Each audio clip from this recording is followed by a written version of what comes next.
Bonjour aux créatures merveilleuses de notre Seigneur et Sauveur Jésus-Christ de Nazareth. J'ai une bonne nouvelle pour toi ce matin. Sais-tu que Jésus est celui qui peut te rendre réellement libre? Sais-tu qu'il est le seul qui puisse sauver ton âme? Voilà, ce matin, j'ai un très beau témoignage pour toi. Nous allons d'abord lire ensemble ce passage dans le livre de Jean 8, verset 32. Voilà, qui nous parle. Vous connaîtrez la vérité et la vérité vous affranchira. Dans d'autres versions, on nous dit que la vérité nous rendra libres, nous rendra réellement libres. Voilà, j'ai un beau témoignage pour vous encore ce matin. J'aime témoigner parce que, en fait, j'aime témoigner du vécu, de ce que moi-même j'ai vécu avec le Seigneur.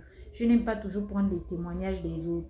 J'ai d'abord aussi une relation avec le Seigneur que je dois témoigner. Je dois toujours témoigner les bontés du Seigneur pour ma vie. Voilà. Voilà, donc le témoignage, c'est qu'il y a quelques années, plusieurs années de cela, j'allais dans les assemblées, je n'étais pas fermée. On ne doit pas se mentir, je n'étais pas fermée parce qu'un chrétien n'est pas possédé, c'est impossible. Je n'étais pas fermée, j'allais dans les assemblées, je chantais, je faisais toutes ces choses. En fait, ce qu'on fait dans les assemblées, voilà. Je fréquentais des assemblées, différentes assemblées. Et là, pendant plusieurs années, lorsque je m'endormais souvent, je voyais souvent un homme apparaître dans mes songes. Il venait souvent me faire, dans mes rêves, il venait souvent me faire des rapports. Le matin, quand je me réveillais, j'étais tout le temps mouillée, j'étais vraiment trempée. Et là, parfois, j'allais expliquer aux prophètes, des différents hommes de Dieu que je fréquentais, des assemblées où je fréquentais.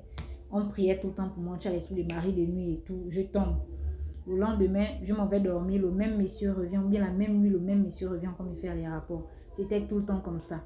Et je peux dire que j'avais la malchance, je n'avais pas cette grâce de rencontrer les véritables hommes de Dieu qui pouvaient me parler de Jésus-Christ crucifié.